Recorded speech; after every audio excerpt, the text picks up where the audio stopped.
In 2017, a strange object was spotted in our solar system. It had the shape of a long tube, similar to a pancake. No known asteroid or comet we've seen looks like that. Its exterior was also peculiar. It was at least 10 times more reflective than the average stuff that flies through space, with some saying it had a surface similar to polished metal. When it went past the Sun and left our reach, it accelerated faster than what our gravity could account for.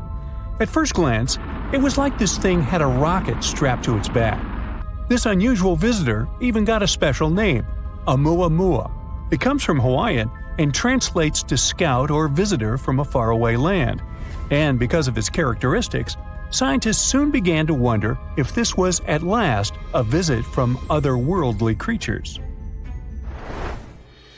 Before they went full-on with the science fiction suppositions, astronomers gathered the information they were sure about, starting with the fact that Oumuamua must have come from another solar system. There must have been some unfortunate event in its home system that led to its ejection.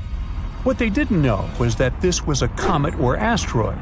They're both celestial objects orbiting a sun, but they have distinct compositions and behaviors. Comets are composed primarily of ice, dust, and rocky material, often referred to as dirty snowballs. When a comet approaches the Sun, the heat causes the ice to vaporize, releasing gas and dust particles into space.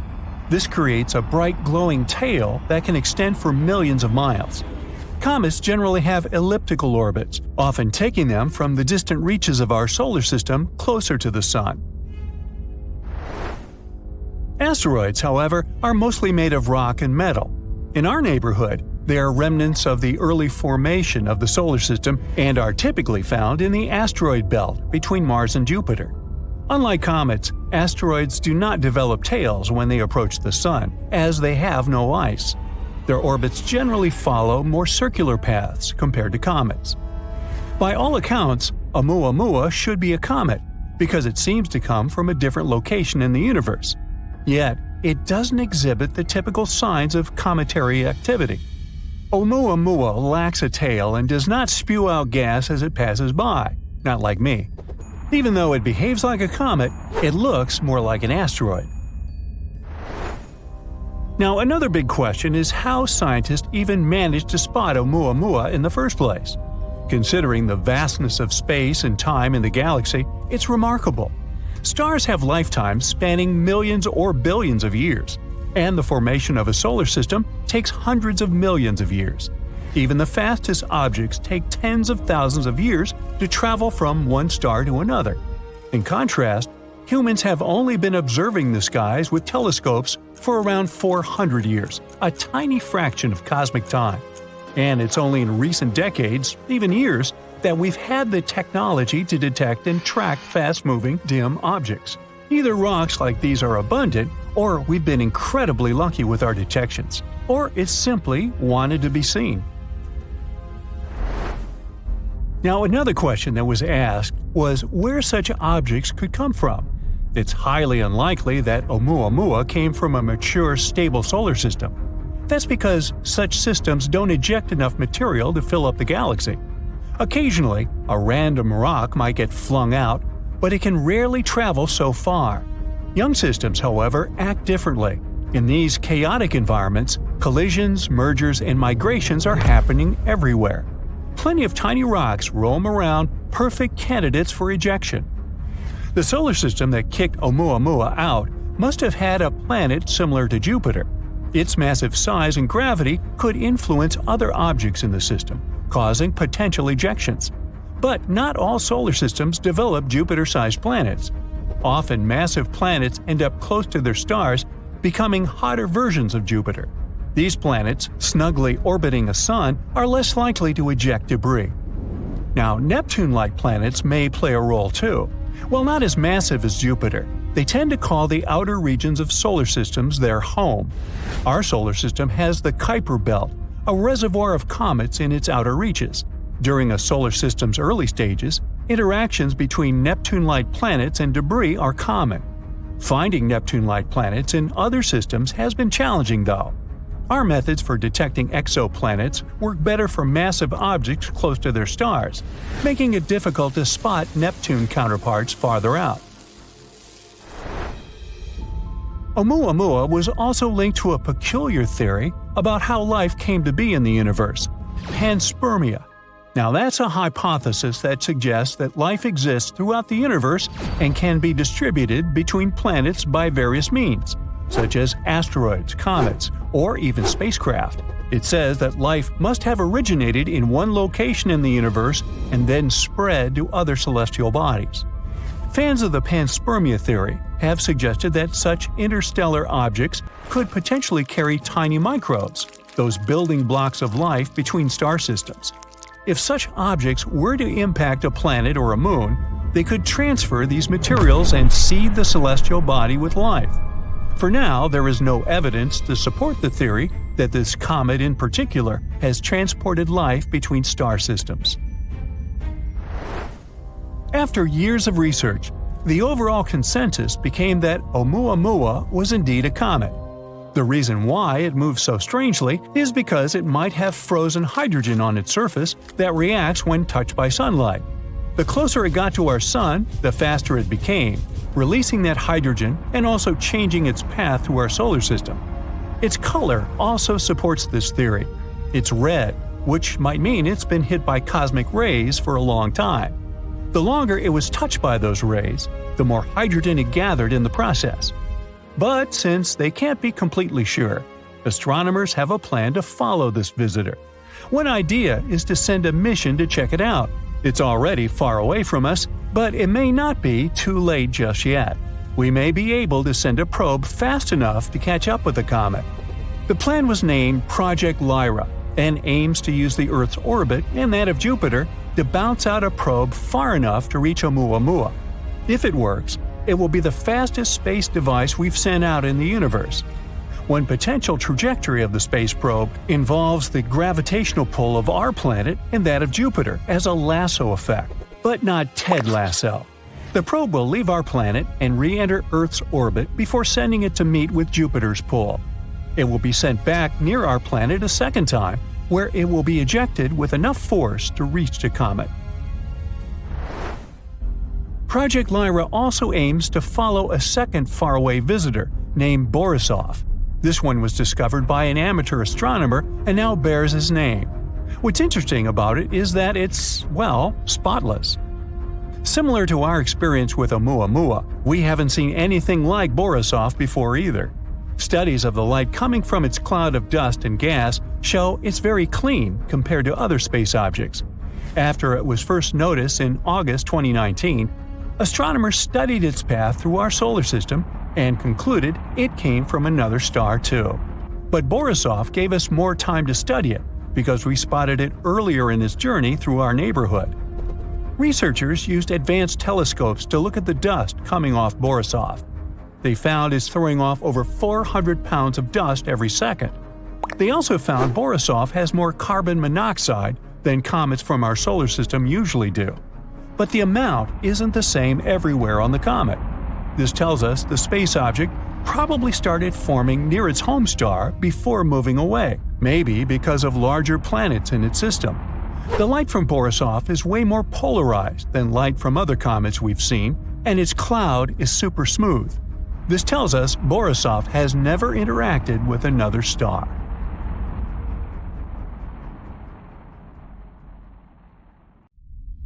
If an asteroid like Apus hits Earth, we will be destroyed. Massive earthquakes will strike, and tsunamis will flood everything. Apus is a billion-year-old celestial body that has been in the solar system since its inception. So you might be thinking, well, how likely is it that this giant space stone will collide with our planet in 2029? Well, let's find out, shall we? Apus is a big, bad asteroid discovered in 2004 by the Kitt Peak National Observatory in Arizona.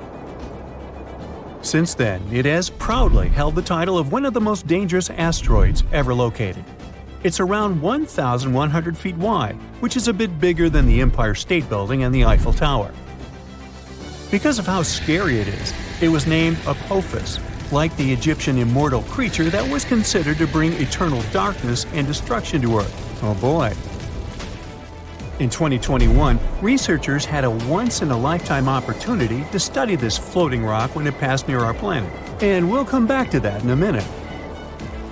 Now, some scientists say that there is a small chance of Apophis hitting the Earth on Friday, April 13, 2029. The Yarkovsky effect is to blame for this, since it can slightly nudge this space rock towards Earth. This effect originates from the uneven emission of thermal photons from a rotating celestial object, resulting in a fascinating force exerted upon it in space. These emitted photons possess momentum and play a pivotal role in shaping the dynamics of the body. The asteroid has two sides, light and dark, just like the Moon. The light side faces the Sun and is warmer than the dark side. But the thing also turns, so the sides constantly change direction and temperature. This change could be detrimental because it slightly pushes Apophis toward Earth. Unfortunately, nobody knows how the Yarkovsky effect will influence the asteroid's path. On the other hand, on the asteroid's last flyby of Earth in 2021, astronomers used radar to take accurate measurements of its trajectory and confidently concluded Apophis will safely miss Earth in 2029 by about 20,000 miles and won't bother us again for at least 100 years. Now, generally speaking, every 8,000 years, our planet is hit by a falling star that has similar dimensions to those of Apophis. The last time we were hit by a slightly smaller meteor was in 2013. A new spacecraft developed by NASA called the Osiris Rex was launched in 2016 to collect samples from another slightly less terrifying celestial body called Bennu. 4 years later, it finally arrived at the thing, got some samples, quickly said goodbye to Bennu, and started traveling back towards Earth. The samples were safely stored in a capsule dropped in Utah. So far, this has been the most significant sample ever taken from an asteroid. After the delivery, the spacecraft didn't waste any time and started chasing Apophis. Now, Osiris Rex has been renamed to Osiris Apex and is currently playing tag with Apophis. With some luck, on the 2nd of April 2029, when the asteroid zips close by Earth, the spacecraft will reach Apophis and land on it. It will stay on Apophis for 18 months, collecting valuable information and taking thousands of pictures. The asteroid will be monitored with the help of powerful telescopes. At some point, Apophis will get too close to the Sun, and then all the monitoring work will be on Osiris's Apex back. If you live in Europe, West Asia, or Africa, you're one of those lucky people who will have a once-in-a-lifetime opportunity to see Apophis with the unaided eye. It'll be visible in the sky in these regions in 2029, and those who have telescopes will be able to spot it once again in 2036. Osiris Apex will experience some problems because the asteroid has a thick crust, and the spacecraft won't be able to collect data as easily as it did with Bennu. Osiris Apex has a unique thruster that will blow all the dust from Apophis while landing. This will be a perfect chance to analyze the surface of the asteroid to see what it's made of. The craft will spend 1.5 years mapping the asteroid, trying to detect changes in its shape. All this research will show how the celestial body is likely to move so we can better design plans to protect Earth from such things. In 2025, NASA is also going to launch the mission Apophis Pathfinder, and it will be the first spaceship to ever touch this asteroid. It will land approximately a year after its launch. Also, NASA has proposed sending a swarm of tiny craft into space to help humanity develop effective protective tactics against asteroid strikes. We know that Apophis originated in the primary asteroid belt between Mars and Jupiter. In the past million years, this celestial body has changed its path because of the considerable influence of Jupiter's gravitation. Now it seems like it favors the Sun more, meaning this asteroid will come very close to Earth. That's why it's classified as a near-Earth celestial body. A lot of tests and research have been done to find a way to deal with asteroids. Some solutions include drilling and detonating the space body from inside, or testing new technologies, like attaching rockets to it and trying to steer it away from Earth. We can also hit it with something moving at high speeds to make it change its course. Apophis is an S-type asteroid made of rocks and minerals like iron and nickel, and is shaped like a peanut. It can tell us a lot about the past and possibly the future. Sampling this space object could reveal how life on Earth began and how plants appeared. There are many theories that suggest that water arrived on our planet on an asteroid or a comet. Asteroids are like priceless time capsules. Unlike rocks on Earth, which have undergone thousands of changes, like erosion, most celestial bodies are still intact and much easier to study. When meteors fall on Earth, they get covered in debris that's impossible to clean. That's why studying Apophis while it's still in space is so important. Also, some asteroids are made of precious metals like platinum. Right now, we have a high demand for metals that we use in production, and mining metals on Earth is quite tricky. Just one large meteor might have iron, nickel, gold, and platinum that could last us millions of years. If Apophis has this amount of metals, well, we'd want to break it down and bring it back to Earth. One space rock could be worth quadrillions of dollars, making space mining highly profitable. And still, it would cost us more to get it back to Earth than to dig up these materials here. As technology progresses and new kinds of rockets are developed, this might become possible at some point. So, even though we're safe for the next 100 years from Apophis, you probably still want to see what would happen if something like it did impact. Come on, sure you do. Well, first let me tell you, you'll hear the sound of the collision and know what's happened even if you're miles away. You should leave your house or apartment immediately. Shortly after the impact, massive earthquakes will strike, and many tall buildings will fall. So, staying away from cities might be your best option if you have a choice. But don't escape by car. There will be massive traffic jams, and everyone will panic. Going on foot or by bike is your best option in this scenario. A prime way of transportation will be traveling by plane, so if you've always wanted to get that pilot license, now you've got a good excuse. If you have time, take along extra snacks and water, and an extra pair of socks. It's nice to live by the ocean or the sea, but in this scenario, it's the worst place to be, because giant tsunami waves will hit coastlines after the impact. If you live far away from the impact area, the tsunami might take 30 hours to arrive. You'll have a bit of time to prepare. Time runs like a river. It has direction, always advancing. It has a certain duration, periods between events you can measure. Time feels real, always there, unstoppable, moving forward. But what if I told you that time might not exist? Some physicists and philosophers claim that there might be no such concept as time, and we should take this possibility of the non-existence of time seriously. You see, recently physics has been in crisis. For the past century or so, two extremely successful physical theories have been used to explain the universe. Those are the theory of general relativity and quantum mechanics. Quantum mechanics describes how things work in the super tiny world of particles and their interactions. As for general relativity, it provides an outlook on the bigger picture, for example, gravity or how objects move in space. And even though both of these theories seem to be working really well, they are believed to conflict with one another. That's why some scientists think that they need to be replaced with a new, more general theory, like quantum gravity. This idea might be able to explain how gravity works at the miniature scale of particles. Apparently, it's incredibly difficult to produce the theory of quantum gravity, but it might be possible to do it with the help of string theory. It replaces particles with strings, vibrating in 11 dimensions.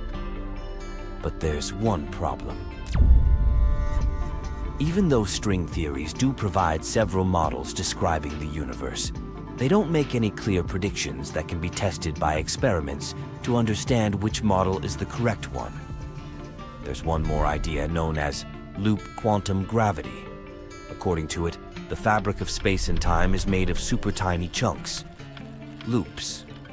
But the most remarkable aspect of this theory is that it completely eliminates the concept of time. Now suppose this idea turns out to be correct. Will it mean that time doesn't exist? Well, the answer is kinda complicated. Everything depends on what the word exist means. A philosophy professor from Cambridge University claims that the three basic properties of time, a present moment that is special, the flow of time, and its direction, come from our mental states and not from the physical world. So we sense this arrow of time because our minds add a certain subjective ingredient to reality. At the same time, Einstein's theory of relativity supports the idea of the block universe, a four-dimensional space-time structure where time is like space. It has its own coordinates in space-time. Time is tenseless there. Thus, the future and past are as real as the present. Does it mean we're being fooled by our human perspectives? Is the feeling that time passes and has a certain direction false? Well, we can imagine our world as a three-dimensional place where stuff happens gradually over time. Or it might be a four-dimensional space where nothing actually happens because nothing changes. It's all here at the same time, past, present, and future. The main idea of relativity is that there's no absolute space and no absolute time. Everything is relative. Trying to think about time in the context of the universe, you realize that you need to isolate part of it and call it, let's say, your watch. And time is basically the relationship between some parts of the universe and that thing you called your watch. Another scientist says that time is just a collection of snapshots describing our reality while continuously changing one into another. Here, you hit play. Here, you're blinking while watching this video. And here, you're taking a sip of your coffee. Without these changes, there wouldn't be any notion of time. The changes are real, but time is not. Our brain sees these changes and constructs a sense of time, believing that it's flowing. What do you think? Is time just a social construct, or does it really exist?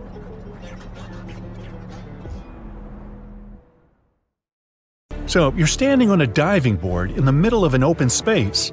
You look down, but that's not a pool. It's a giant black hole. Well, what the heck? You start swinging and then you jump. The gravity of the black hole grabs you, and you pick up speed. Just a little more, and you'll enter the dark abyss. But you're not afraid. You're sure you can survive the fall into the black hole. Besides, you have a clear goal to travel through time. But first, let's figure out how it works and why time stops near a black hole. This is the space-time grid. It's what our entire universe is made of. And just like a regular grid, it sags if you put something heavy on it, like me. For example, let's put the planet Earth here. You see a little funnel that is formed around the Earth, and if you put a small ball next to the planet, it'll roll into the funnel. That's how gravity works. The heavier the object, the more it bends space-time. By comparison, here's the Sun. It's almost 333,000 times heavier than the Earth, so it makes a really big funnel. So big that all the planets in our solar system move around that star inside that funnel. So now, let's put a black hole on a space-time grid. Its centers are infinitely heavy, so they create a limitless deep well. And anything caught in the black hole's gravitational field can never leave it, not even moving at the speed of light. Okay, their gravity is infinitely strong, but why do they slow down time? It's all about the speed of light. According to physics law, the speed of light must be the same at every point in our universe, even in a black hole. So, for our experiment, we take this ball, a photon of light that can travel 671 million miles per hour. You could get from Earth to the Sun at that speed in 8 minutes. That's how long it takes light to travel from our star to our eyes. So, when you're looking at the Sun, you're looking back in time 8 minutes ago. By the way, don't look at it directly. Now, the critical thing to remember here is that velocity consists of two physical quantities: space, miles, and time, hours. We'll use that later. Now, let's look at the black hole in our space-time grid. In three-dimensional space, it appears like this. But if we assume that space is two-dimensional, our grid looks like this when viewed from above. Just a lot of squares. And this is the black hole right in the middle. If you look at the grid from the side, you'll see a straight line. and the black hole here looks like a pit, or like an endless well. Now, let's follow our photon of light in three-dimensional space. Here, it's moving toward the black hole, and then it falls into the well of the black hole, and it continues its motion at a constant speed. Now, the side view. Again, the photon moves from left to right and then falls. Its velocity doesn't change. The problems begin if you look at the experiment from above. When the photon of light moves in the distance of the black hole, its speed is stable, but then it goes down into the well. First, it slows down and then it just stands still, but it's moving downwards. The photon moves in an arc down the well in the lower dimension without changing its speed. But in a higher dimension, it traveled a minimal distance at the same speed. Usually, this would mean that the photon was moving at a low speed in the second case, but not in the case of the speed of light. Remember, it must be the same at every point in the universe. The number 671 million miles per hour shouldn't change. So, we change the very parameters of that number, time. Time itself must slow down so much that this slight movement of the photon, when you look at it from above, was at the same speed, 671 million miles per hour. But if you go down and look at this well much lower, you see that its walls are almost vertical. So, a photon of light would be moving in a vertical trajectory. That means that if you look at it from above, the photon will just be standing still. Again, its velocity can't change, so time will vary. At that point, it should just stop. This is what happens near a black hole. Now, if you look at a black hole, you can see this effect in action. It swallows up the light around it. But as for an observer, it seems to you that the light stays in orbit around the black disk. In fact, at that moment, the photons are still moving at the speed of light inside the black hole. It's because time has slowed down there so much that you feel like the light has stopped there. This disk is called the event horizon, the point of no return, the last stop before you go into the black abyss. And at the very center of the black hole is the singularity. This point of space is so dense that if you tried to describe it with any numbers or physical quantities, they would all tend toward infinity. Simply put, all the laws of physics we know just stop working here. So scientists can't say exactly what awaits you in the singularity. Before you make that jump into the black hole, let's drop a space probe there with a blue light that flashes once per second, and let's attach giant clocks to it. You see the probe falling into the black hole, gaining speed, but then it starts to slow down. Moreover, the probe flattens out and seems to spread out around the black hole. And then you notice that the blue beacon on the probe has changed its light. It now flashes as red. It's because the light is a wave. Blue is a truly short wave with a high frequency, but the black hole's gravity acts on this wave, stretching it out. The light waves get lengthened and become broader and less frequent. The new wavelength and frequency match with the red color.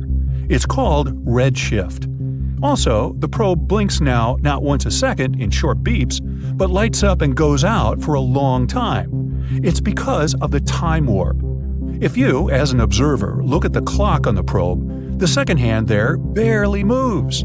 However, the clock on your hand works as usual. But if you could be in a black hole, time would seem normal to you, and the arrow on the clock would move as it did before. But the hands on the clock outside the black hole would move like crazy to you. That's because time goes much faster outside the black hole. Oops! Your probe just got ripped apart. That's because of the substantial difference in gravity that acts on the probe. The black hole's gravitational force increases with every foot of approach. That is, if you were to extend your hand toward the black hole hard, the gravity on your fingers would be much stronger than on your shoulder. This force would cause your fingers to lengthen, simply like spaghetti. That's why many people think it's impossible to survive falling into a black hole. But scientists think you could survive without a problem. Hey, maybe they should jump first just to make sure. The thing is, you have to pick a black hole as big as possible, like the ones at the centers of galaxies, for example. That bright spot at the center of the Milky Way also has a black hole. It's about 1 million times heavier than the Sun. And this is the Messier 87 galaxy, one of the most massive galaxies among our neighbors. In 2019, humanity got its first ever photo of the black hole at the center of this galaxy.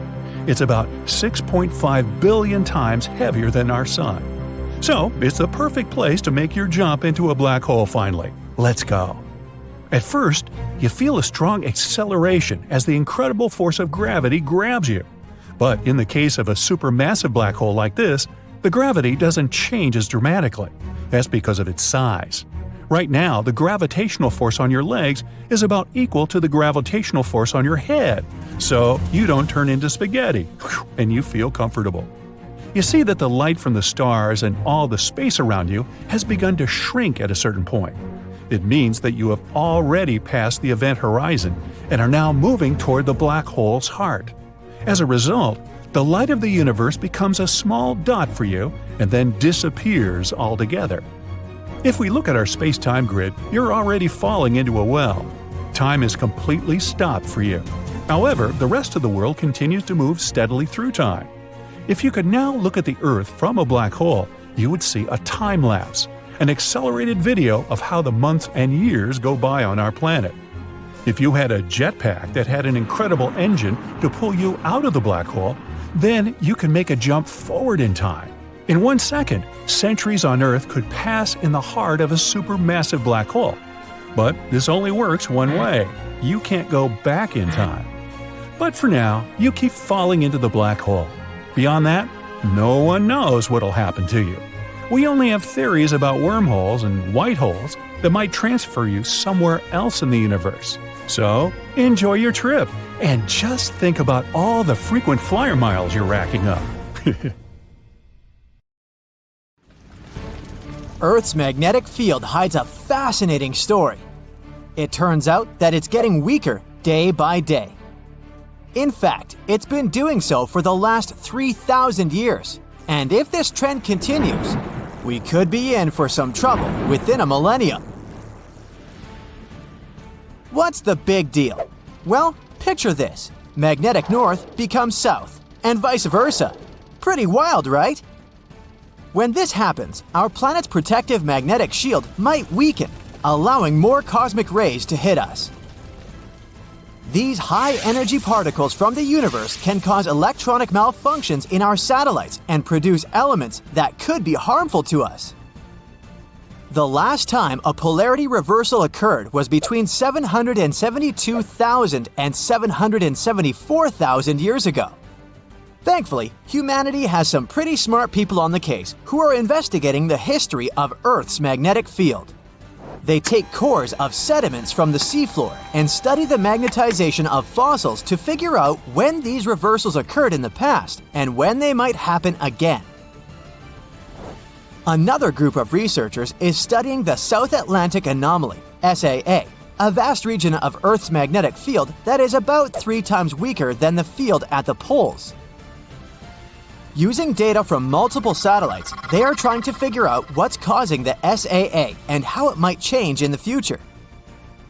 This could give us a glimpse into how a weakened magnetic field can affect our satellites and our planet. Sure, our generation won't be here to witness these changes, but it does make you wonder what that planet might look like upside down. Magnetically, that is. NASA's astronomers have also announced that in 4 billion years, the Milky Way galaxy is going to get a major glow-up. After a cosmic collision that will shake things up. I'm not talking about a small fender bender here. I'm talking about a titanic collision with our neighboring Andromeda galaxy. Humanity will have to hold on to its space helmet for this one, because the sun might get flung into a new region of the galaxy. However, our Earth and solar system probably won't be seriously affected. Sounds difficult to believe, so how come? NASA's Hubble Space Telescope did some hardcore measurements of Andromeda's motion. Although the galaxies will plow into each other, the stars inside each galaxy are so far apart that they won't collide with other stars during the encounter. However, the stars will be thrown into different orbits around their new galactic centers. According to simulations, our solar system will probably be tossed much farther from the galactic core than it is today. Set your telescopes aside. You don't need to start counting down the years. This event is likely scheduled in about 4 billion years, so chances for us to witness it are 0. Saturn is losing its rings. Thankfully, we won't be here to witness this sad event either. Apparently, the rings are being pulled into Saturn as a dusty rain of ice particles, all under the influence of Saturn's magnetic field. According to NASA's research, the ring rain is draining an amount of water products that could fill an Olympic-sized swimming pool from Saturn's rings every half an hour.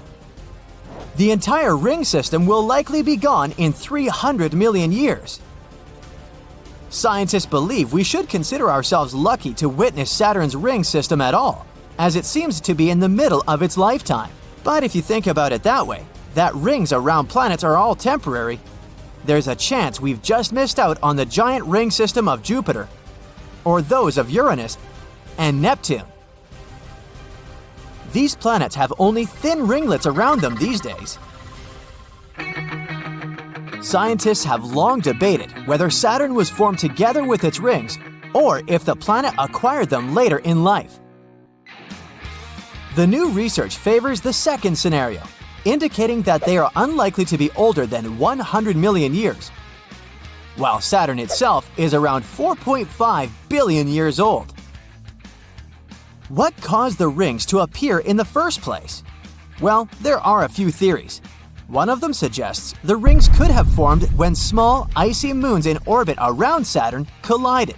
Perhaps their own orbits were messed up by a gravitational tug from a passing asteroid or comet. Who knows what humans might end up looking like in the future? It's unlikely we'll see any major changes in our lifetime. But let's take a journey to the future and ponder what we might evolve into. Will we become cyborgs with all sorts of cool machine implants? Or maybe we'll become a hybrid species of biological and artificial beings. To understand our future evolution, we gotta take a peek at our past. 1 million years ago, Homo sapiens didn't even exist. There were a few other similar species though, like the Neanderthal. Fast forward to today, and humans have become taller and sturdier. Maybe in the future we'll become smaller to conserve energy, as it's predicted that our planet will get more crowded. Speaking of crowded planets, living in these new conditions means we have to adapt, and fast. We're constantly interacting with lots of people, and remembering names is becoming a crucial skill. Luckily, technology might help us out with brain implants that will improve our memory. In the future, we might also have more noticeable technologies as part of our appearance. Imagine having an artificial eye with a camera that can read different frequencies of light. While predicting 1 million years into the future is pure speculation, we can use bioinformatics to make some predictions about the immediate future. Demographic trends suggest that urban areas will become more genetically diverse, while rural areas will become less diverse. And what about space? If we end up colonizing Mars, our bodies could change due to lower gravity. Maybe we'll have longer arms and legs, or even insulating body hair like our Neanderthal cousins. In the future, our moon is also going to witness some dramatic changes. We'll miss these ones too. In about 5 billion years, things are gonna get really interesting in this corner of the universe. For now, the sun is chilling in its main sequence phase, just burning hydrogen like nobody's business. In the future, during the red giant phase, the sun is gonna puff up like a balloon until its atmosphere reaches out and engulfs our beloved Earth and Moon. Our natural satellite, which is already moving away from Earth, is gonna get warped around the sun's influence. Its orbit will get all wonky, and it'll end up closer to Earth during the new moon phase than during the full moon. And that's not even the worst part. If left alone, the moon would keep on moving away from Earth until it'll need almost 50 days to orbit us. As the sun continues with its own journey, its atmosphere will drag on the moon and cause its orbit to decay. Eventually, the moon will get torn apart into a stunning ring of debris circling Earth. We're talking about all its mountains, craters, and even the footprints and flags we left there, all scattered throughout the debris field. There's a chance the Sun will shed enough mass to spare Earth and the Moon from total annihilation. Or if we're really lucky, the Sun will lose 20% of its mass and we'll be safe and sound. It's all just theory right now. We haven't seen a red giant star during this phase. The universe itself might go completely dark one day too. Scientists can't predict it with absolute certainty, but they can make some educated guesses. Right now, our universe is 13.77 billion years old, and it's still churning out new stars left and right. It's said that eventually, after about 1 trillion years, the last star will be born. That final star will be a little guy, a red dwarf, just a fraction the size of our Sun.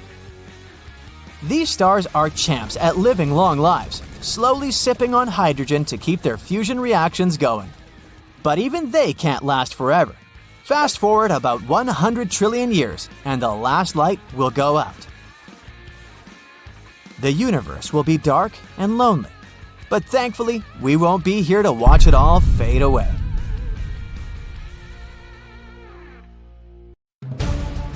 The James Webb Telescope, or JWST, is like the ultimate intergalactic paparazzi. It takes pictures of some of the most famous celebrities in the universe. Stars, galaxies, exoplanets, you name it. The James Webb Space Telescope will snap a photo. So if you're a fan of cosmic celebrities, let's take a look at some of these best star-studded photos. The Karina Nebula. The image of the nebula with the beautiful name Karina was published on July 12th.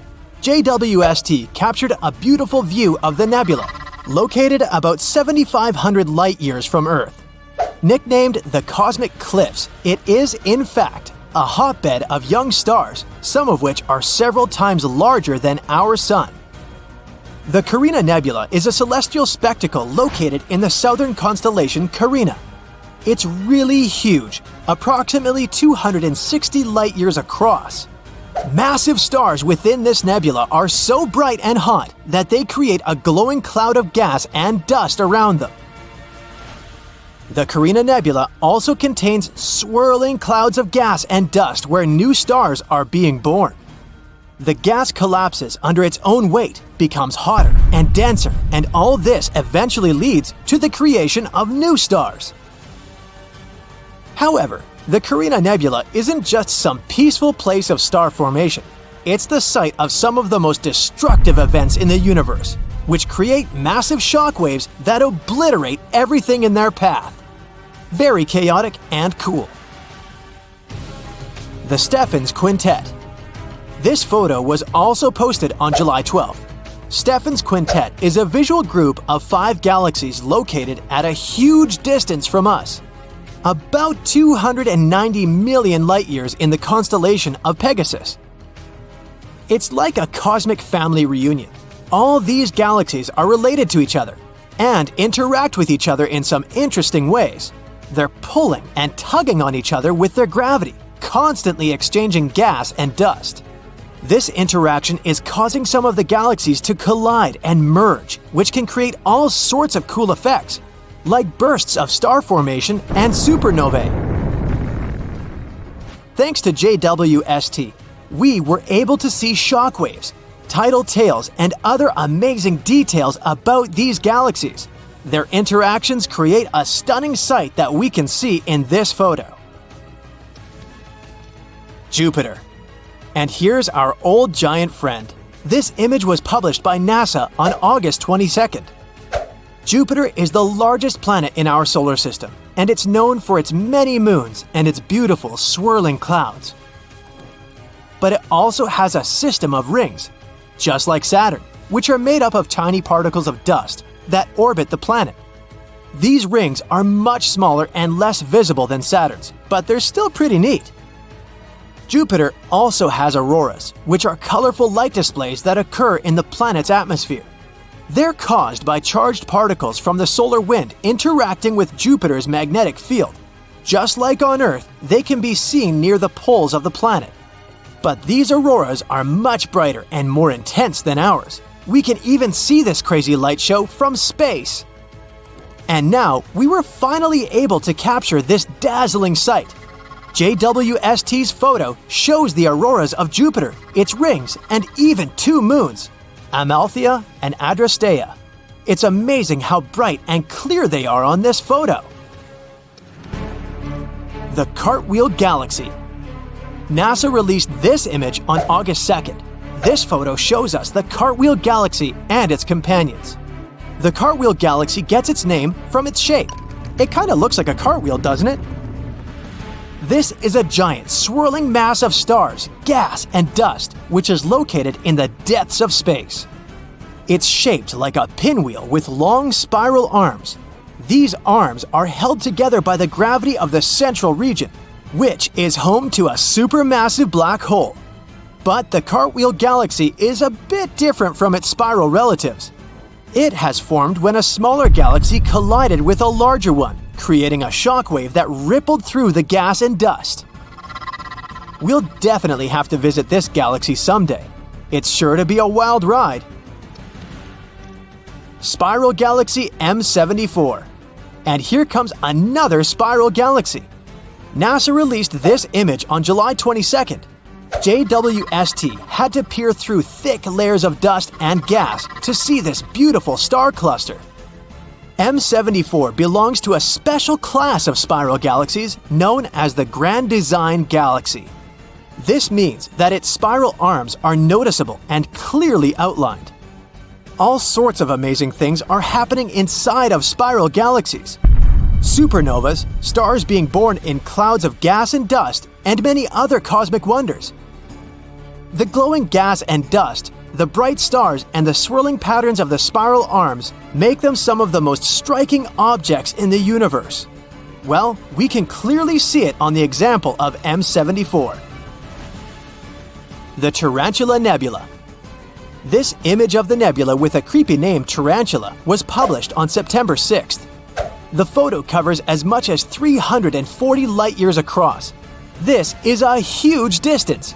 Thanks to this image, astronomers have discovered new young stars that were previously shrouded in dust. The Tarantula Nebula is located 160,000 light-years away from us, in the Large Magellanic Cloud. It's the largest and brightest star-forming region in the local group, the galaxies nearest our Milky Way. It's named after its shape, which looks like a bit like the legs of a big tarantula. It's a vast region of space, about 1,000 light-years across, and it's home to some of the most massive and luminous stars in the universe. One of the reasons why the Tarantula Nebula is interesting to scientists is its composition. Its composition is close to the region of stars of the cosmic noon, the so-called state of our universe when it was only a few billion years old. At that time, star formation was at its peak. Thanks to the Webb telescope, we can study this galaxy better and find out what our universe was like at its peak. Neptunes Rings. This photo was published on September 21st, 2022. In this photo, we can even see 6 small moons next to the planet, with Triton shining brightly in the upper left corner. You didn't think it was the sun, did you? And yep, Neptune has rings too. They're like the ultimate cosmic accessory. They add a touch of glamour and style to the planet. But unlike some earthly bling, these rings are made of small particles of dust rather than diamonds and gold. There are 5 known rings around Neptune: the Gall, Leverrier, Lassell, Arago, and Adams rings. Scientists think that these are relatively young, much younger than our solar system and much younger than, for example, Uranus's rings. They were probably created when one of Neptune's inner moons got too close to the planet and was torn apart by gravity. We haven't seen Neptune's rings so brightly since Voyager 2 flew past it back in 1989. So this is a great opportunity to take a closer look at these rings. The Pillars of Creation.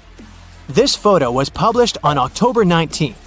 The Pillars of Creation became famous thanks to the Hubble telescope, but this photo is very lush and much more detailed.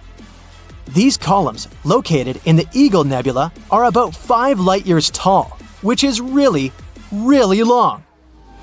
And they look like some majestic rock formations, only much more transparent. Just like a typical Hollywood movie set, they're full of action and special effects. They're home to some of the most dramatic processes in the universe. The gas and dust are collapsing under their own gravity, forming clumps that will eventually become stars. The place is full of intense radiation, jets of high-energy particles, and supernovae. It's like a cosmic version of Survivor. And if this wasn't creepy enough, here's another photo published by NASA on October 19th. They shared it right before Halloween. Here, the pillars resemble an eerie hand reaching for something. Brrr. Anyway, all these photos give us a truly awe-inspiring sight. They remind us of the incredible complexity of the universe and the amazing things that are happening even in the darkest and most remote corners of the cosmos. Let's hope that the James Webb Telescope will continue to amaze us in the future. So, we might be getting closer to finding a massive icy planet beyond Neptune's orbit. Yeah, sorry Pluto, still not you. Recently, some universe mapping using data from a telescope in Hawaii eliminated about 78% of the possible locations for this mysterious Waldo from space. Some people call it Planet 9, while others prefer Planet X. Either way, it's been causing controversy since its existence was first proposed, and that is mainly because no study so far can answer the big question: does it really exist? If discovered, Planet 9 would rank as the 5th largest planet in our solar system, with a mass 10 times that of Earth. It's also theorized to be gaseous, like Uranus. The initial study on Planet 9, dating back to 2016, suggests that this colossal new planet orbits the Sun 29 times farther out than Neptune, which sits at about 2.8 billion miles. As a result, the Planet 9 would take between 10,000 and 20,000 years to complete a single orbit around the Sun. If confirmed, this yet-to-be-understood world would dominate a region larger than any other known planet in our cosmic neighborhood. These are all intriguing hypotheses, but without a single piece of evidence or observation to back them up. Before dismissing this as a wild guess, it is important to note that these researchers relied on complex mathematical modeling and computer simulations to speculate about the planet's characteristics, because that's what they do. The hypothetical presence of this planet would explain various mysterious features located beyond Neptune.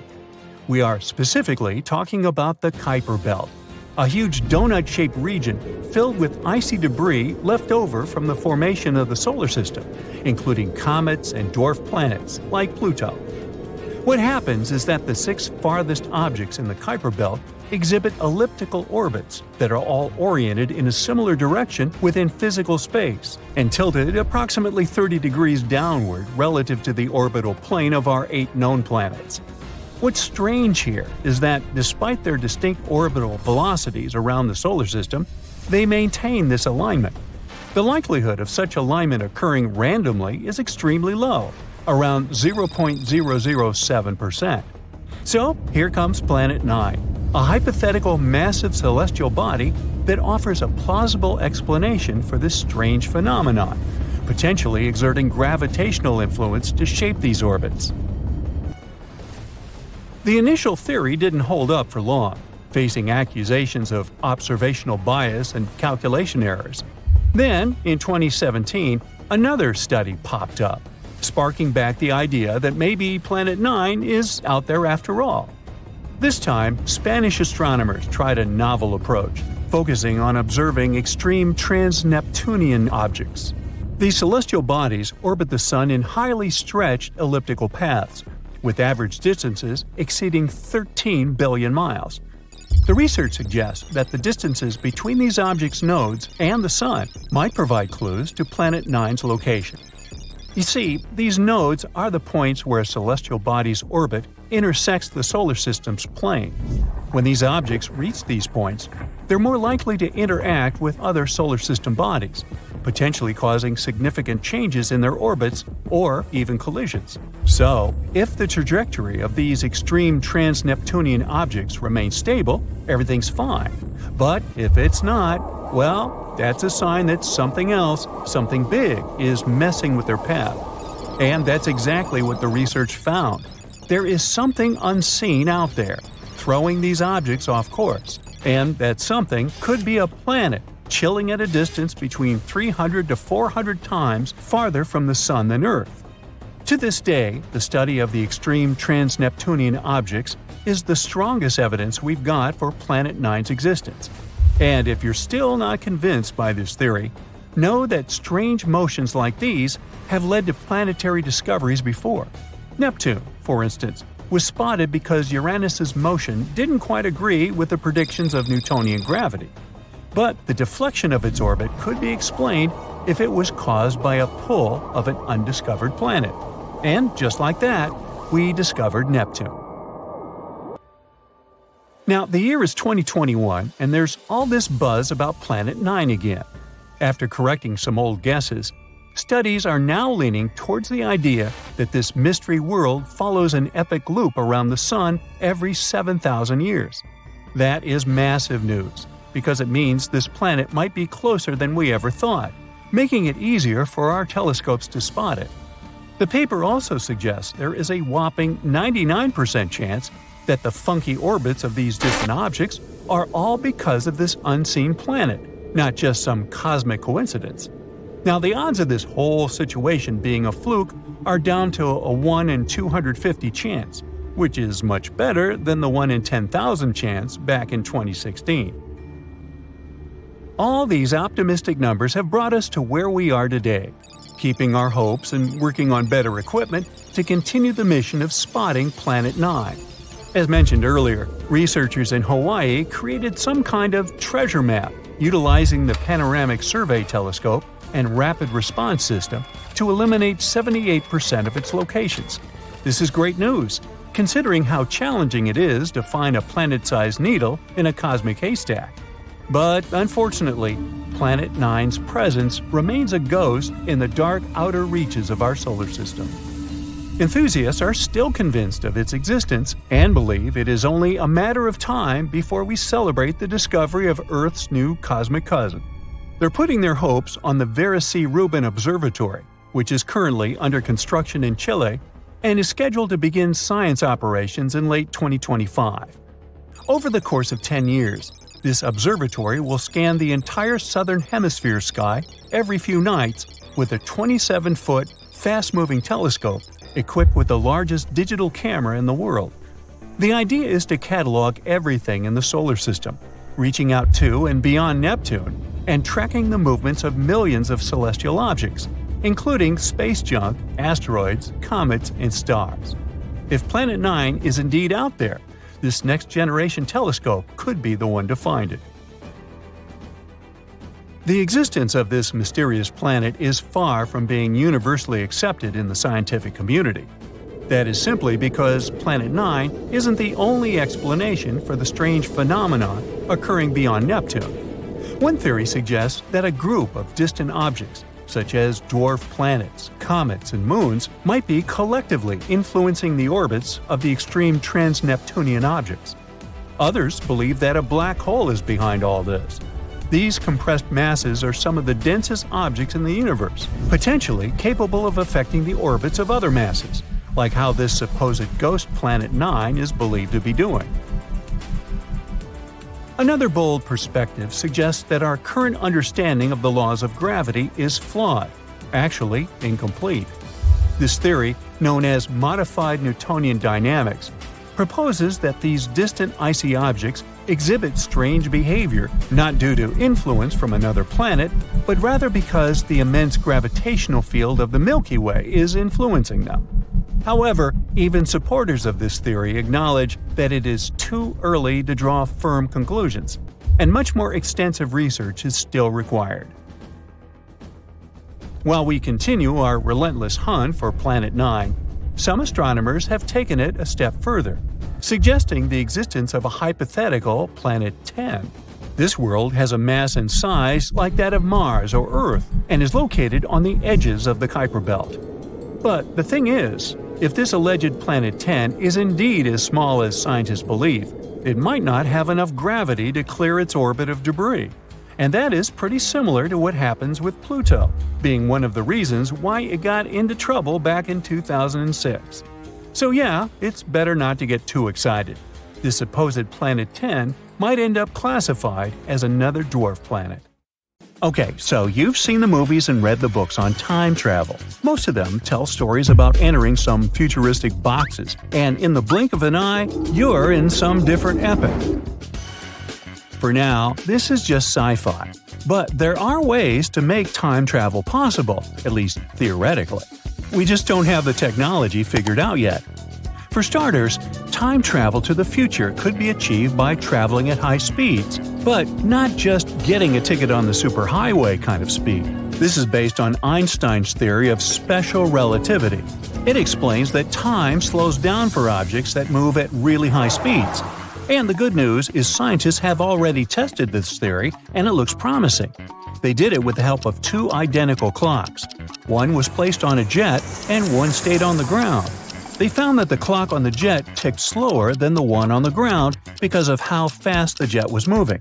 The faster an object is moving, the more time will slow down for it. Currently, the fastest speeds achieved by human technology are seen in a special type of particles called neutrinos. Some of these can move at almost the speed of light. At these speeds, 1 second for the protons is equal to 11 months for us.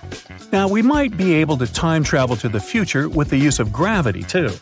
This idea is based on Einstein's findings, namely his theory of general relativity. Now, this theory explains that the stronger gravity is, the more slowly time moves. This means that as you get closer to the center of the Earth, the strength of gravity increases. And if you think about it like that, time actually passes more slowly for your feet than for your head. Now, is that why I'm always late for stuff? Good excuse.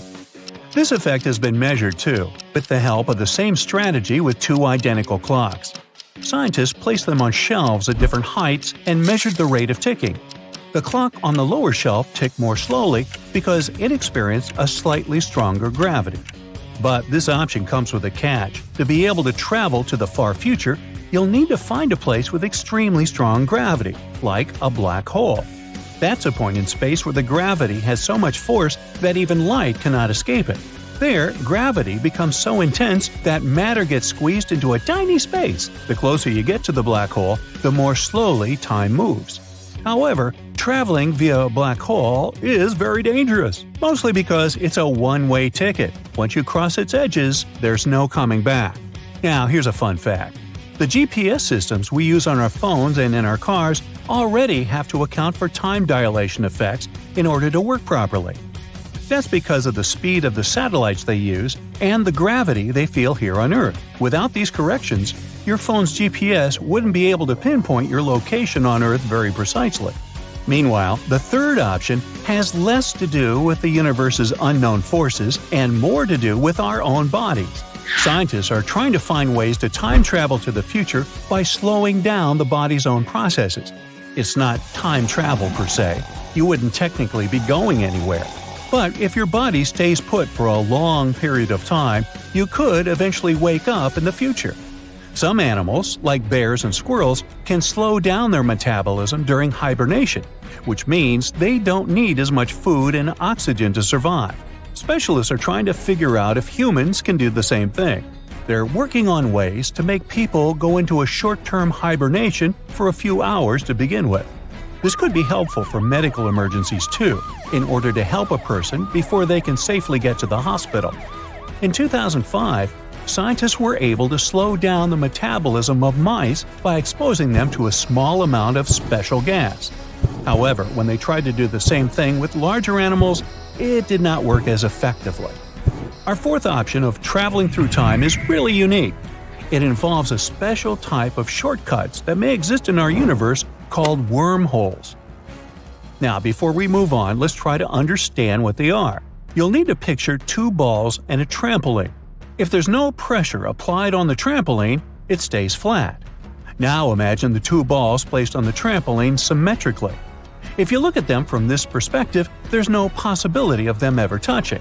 But if you put enough pressure on the trampoline between the two balls, this flexible fabric can stretch so much that the two objects might potentially touch each other.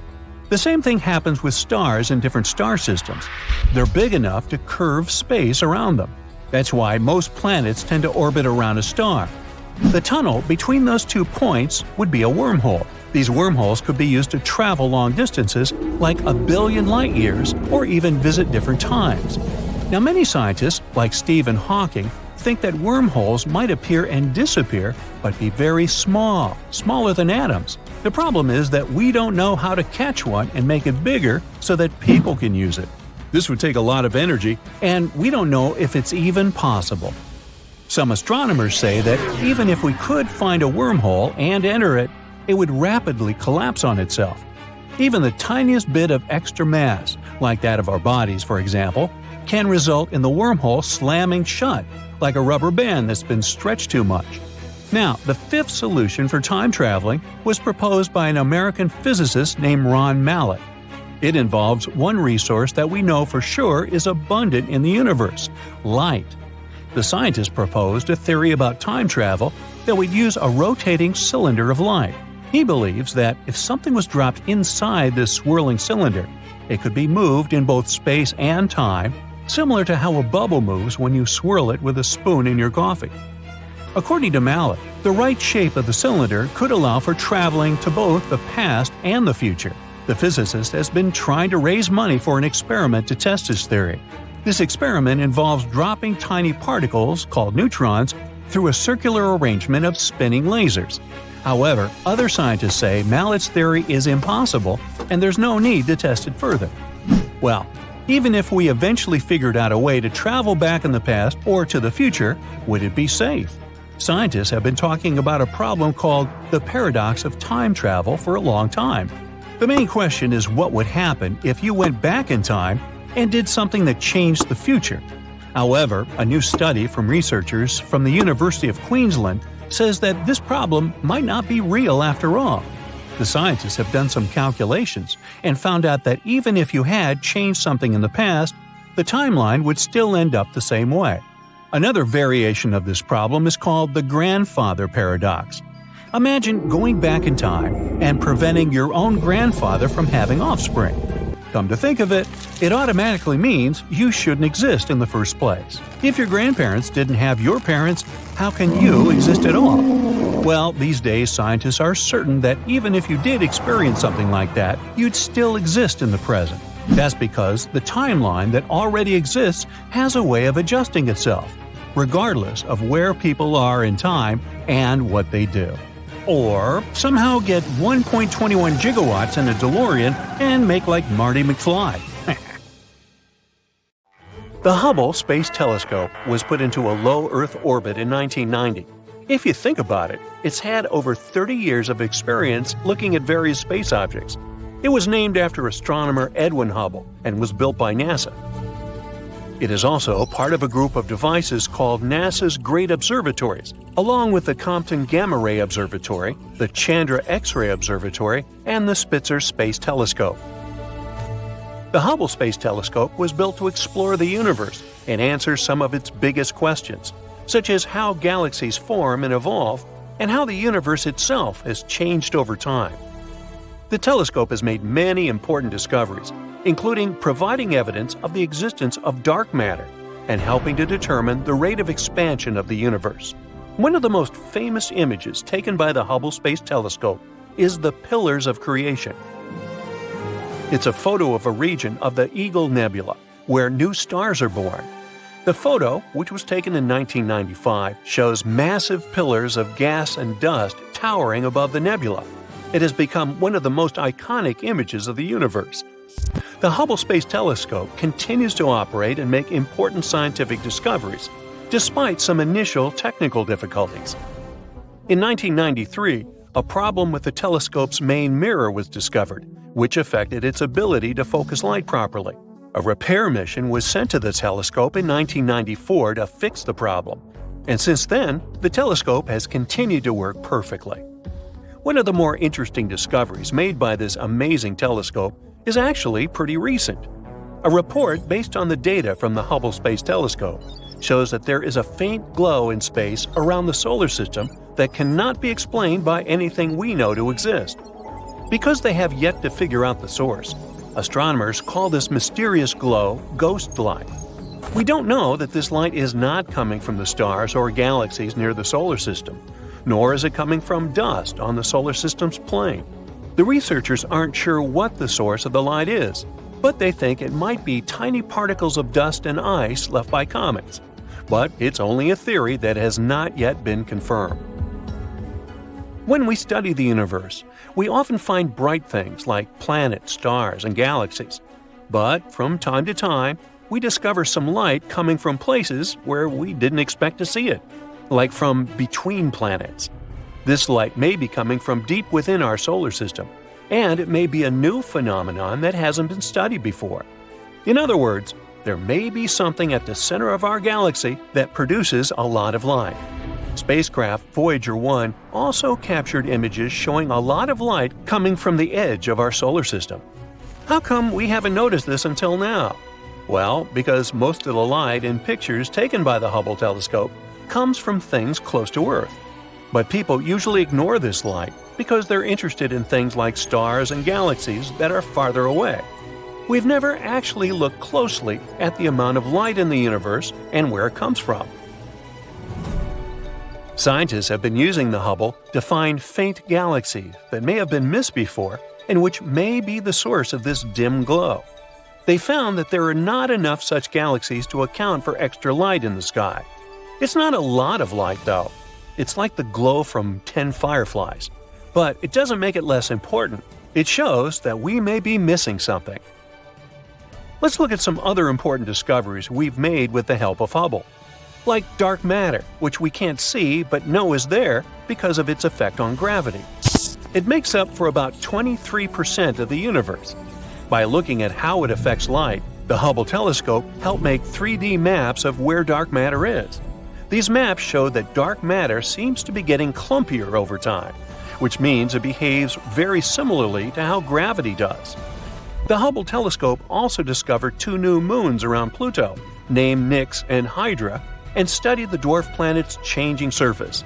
Additionally, it's found the mass of planet Eris, which is larger than Pluto. This helps scientists realize there may be similar objects in the Kuiper Belt, a region outside our solar system. This led to Pluto being reclassified as a dwarf planet. Further observations of these distant objects could help us understand the evolution of our solar system. Gamma-ray bursts are the most powerful explosions in the universe, and for a long time, no one knew where they had been coming from. Hubble helped us find out that these bursts happen in galaxies, producing a lot of stars and having few heavy elements. This suggests that gamma-ray bursts happen when big stars collapse into black holes.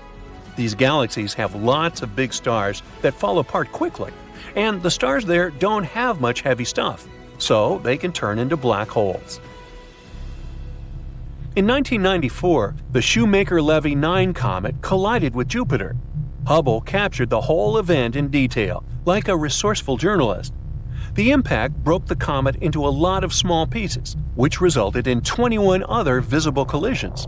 The largest impact created a fireball and a dark spot on Jupiter's surface.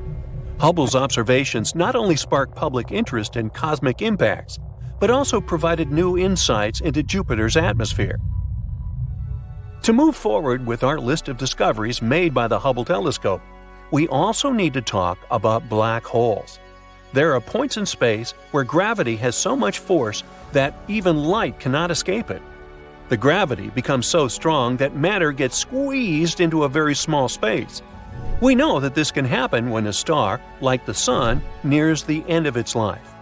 At the beginning of its life, a star's hydrogen ignites in its dense hot core.